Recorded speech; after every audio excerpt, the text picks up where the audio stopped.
Brave kid, Guillaume. Parmanin oversaw his upbringing. Guillaume is his kid.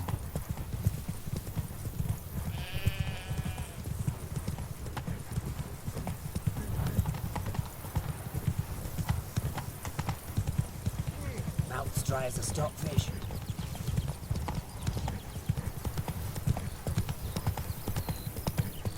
Can't get used to the way you knights talk, especially how you switch back and forth between flowery and, well, near normal. We are knights errant, in the service of her gracious magnificence. When we appear in her name or speak on her behalf, we are bound by tradition.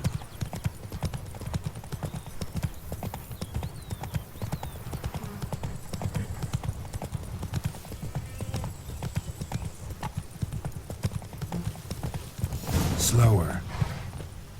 No one here. They must have removed the body already. Let's look around. Make sure they didn't miss anything. Hobnailed boots, multiple sets of prints. Ducal guard, clearly. Let's see where they went.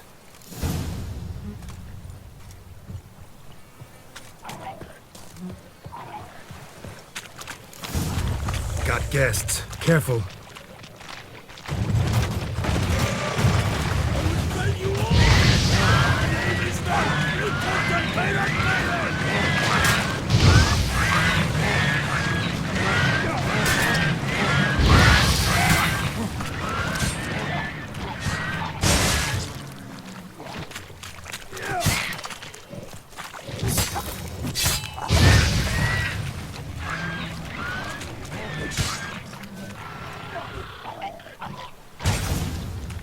Drawn here by the smell of blood. Let's keep looking. Walked along the shoreline. Perhaps the body lay on the bank. Notice anything interesting? Alas, nothing. Footprints. See them? And a rut made by the hull of a boat. Left recently, I'd say. Dragged some nets onto the bank, then cut them to untangle them. Lot of blood, so the corpse must have been cut up. Quartered, maybe. It's likely they loaded the body parts onto a boat and sailed off.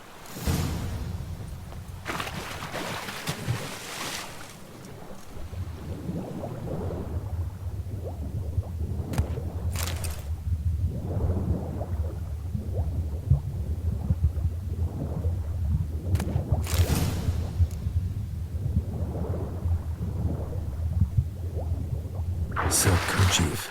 Monogrammed DLC. A noble's accessory, clearly. Be nice to know where they took the corpse.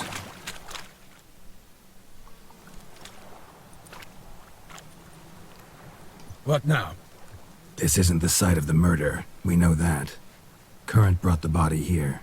Corpse got caught in the nets. Guardsmen pulled it out, put it in a boat and took it somewhere. Need to find out where.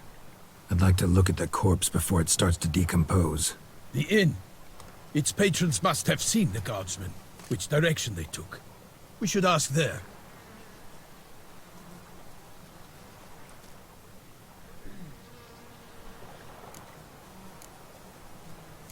Seems we've got ourselves an audience. You think this surprising?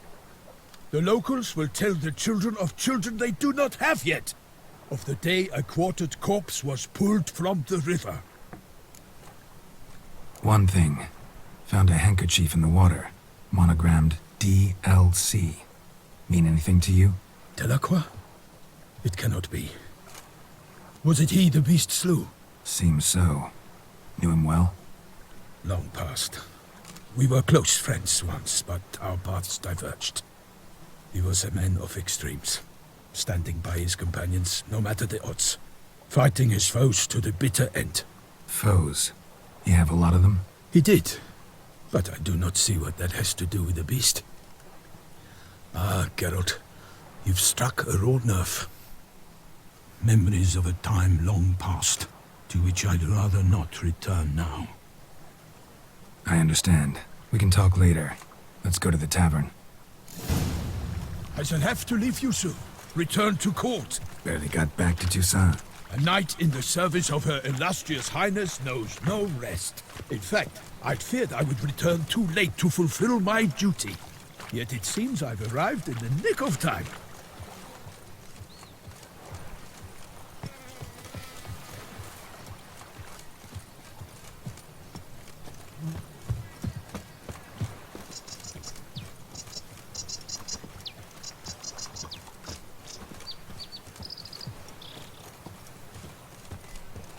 Once you have finished examining the corpse, be sure to report to Anarietta. Anarietta? Her Grace, the Duchess. I forget myself at times. We address each other by our first names in private. Never in Pomrin's presence, however. He finds such familiarity offensive. A watering hole for traders, smugglers, boatmen. But you will find no better crayfish chowder in all Toussaint. The beast. Killer from the north, they say. What? With no lads brave enough? Of course we have. But bravery is not enough against the beast. It wields dark powers. By my troth! Could that be the musty scent of fresh pâté? Naught else, Sir de Peyrac-Peyran. I see time has not dulled your senses. We would be honored if you would join us. Your companion as well. But why do I not detect even a whiff of crayfish chowder? No soup today, on account of there being no crayfish. I reckon you've not heard, but all I caught was a corpse. I awoke at the crack of dawn, as I do each day, but when I looked up, I beheld a blood-red sky. This corpse is precisely why we're here. For the man whom you've invited to join you at the table was summoned from a far-off land by her gracious magnificence. He is tasked with tracking and killing the beast. We invited two men to join us, yet since Sir de Peyrac-Peyran in temperament is more akin to hare than hound, I surmise the other is the hunter. With whom do we have the pleasure? Name's Geralt. A humble introduction. You've clearly not tarried long with Sir de Peyrac-Peyran. Spare us the petty insults. Geralt is a master of the witchering trade. He has questions concerning the beast's last victim. I was the one to find the corpse. The sun had just risen when I awoke, sat straight up in my bed, looked out the window, and beheld a sky red as blood. Ask Geralt, please, or we shall be here till winter. Must have been early in the morning. Went to check your nets and then... I stepped out of my hut and saw... By my troth, to the point, man! You found a body ensnared in your crayfish nest. We know this already. What happened then? Did you see anyone nearby? Did you spy anything noteworthy? Anything at all? Not a soul around, just me. As for noteworthy... well... What did you see? But be warned, if I hear the sky was red again... I saw a head bobbing, eyes bulging, the tongue blue and popped out. Next to it, a hand rocking upon the water. Get a good look at the body parts? They gave me such a fright. I bolted to town fast as my legs would take me, then returned with guardsmen who told me to keep out of their way. They had a hard haul. The parts were so tangled up in my nets, they were forced to cut them. Need to examine the body. Know where they took it? They ferried it across, then loaded it on a cart and hauled it to a cellar at Corvo Bianco to keep it cool, see? What? Why, Corvo Bianco is Baron Russell's estate. When he learns they've turned his cellar into a morgue, he'll set his hounds on them. While you were gallivanting about the north, his vineyard was auctioned off. Who was that? Woman who just left. Didn't see her before. Didn't notice her walk in either. Doubtless Linnis, the innkeep's daughter. But hold, Geralt, because this is an outrage. Russell's vineyard was auctioned off? Inconceivable! It is no secret the Baron had gambling debts up to his ears. It finally came time to collect. His creditors auctioned off his property. The Ducal Chancellery bought it, in fact. Russell now bunks with his brother in Vicofaro. I told Russell he'd get his comeuppance. How long can one throw on past heroics? His creditors must finally have defined that his promises meant nothing. Such are the times. Today's knights are pale shadows of the heroes of yore. It's true what they say. gods sent the beast to punish us for straying from the old paths. So folk think the beast's divine punishment. Knights have turned their backs on the old customs.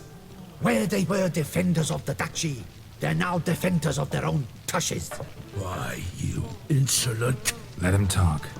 The Duchess trades in titles, grants honors to ill-doers. We've strayed from the path of virtue, lost the gods' favor, so the gods sent retribution. Don't listen to that nonsense, Geralt. It's rehashed street preacher codswallop. Yes, the rebel rousers have been sprouting up like weeds lately, each offering the same bill of goods. They say anything else about the beast? Besides it being a messenger of the gods? The Toussaintois are no fools. They see clearly the beast kills on days honoring patron saints. Picky monster. Thanks for the hospitality. Time I examined the corpse. Corvo Bianco lies a short way from here, near the tourney grounds. Just follow the road and you'll arrive. Not coming with? Oh yeah, duty of some sort calls. Some sort? Ha! Her Grace bestowed a great honor on me, even before we departed for Velen. I'm to play the hare during this year's game in the Palace Gardens. When you see me in my costume, you will wet yourself laughing. A little tempted to ask a few questions, but it sounds like a long, complicated story. One involving lengthy digressions into local history and tradition. So, see you later, Milton, and good luck.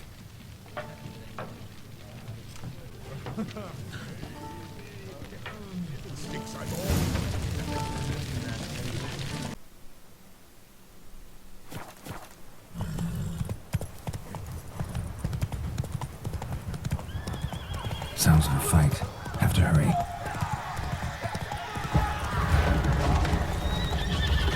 Slow now. Damn it. Killer must still be here. Busted ribs, blood from the ears. Took a solid hit.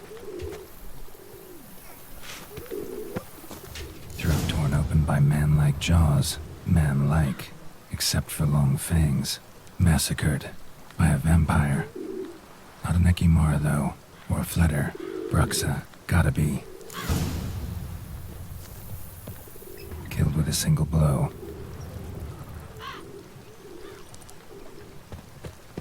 Woman from the inn was wearing this coat. In the cellar, gotta be. Rivermuck carried the body in his cart. Claw wounds from 5 separate claws, spread of a small human hand.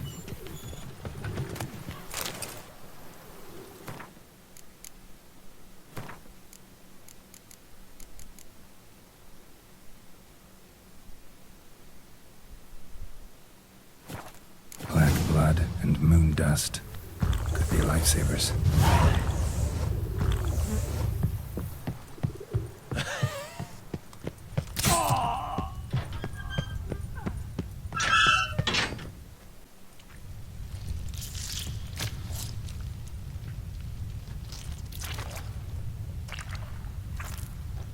You. Saw you at the inn. I know what you are. Don't know why you killed these people, though. Clearly wasn't for their blood.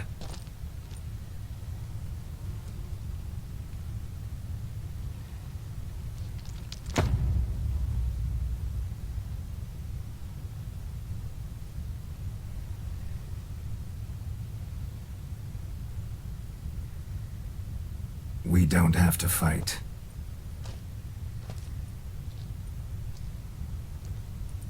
You are wrong.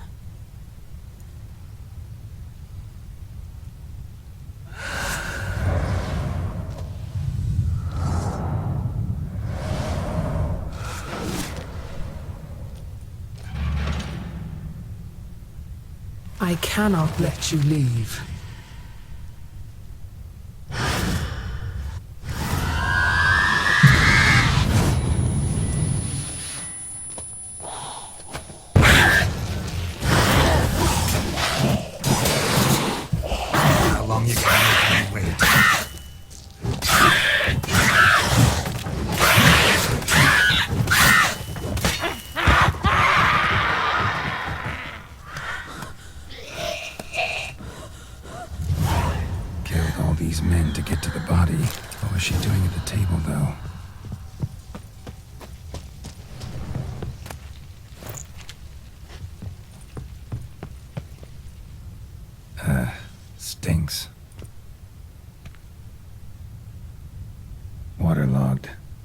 Hands amputated.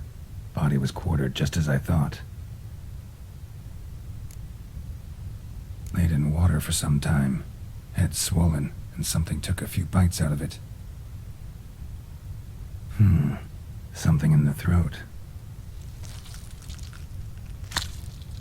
A pouch, bulging with coins. Nilfgaardian florins, from several different provinces. If the murderer did this, means we're dealing with a sentient thinking beast.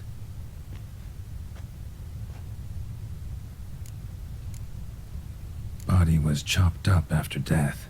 Blows struck with great force, but bones sliced through, not crushed. Creature that killed him had long claws, sharp as a witcher's blade. First sank its claws into the victim's heart.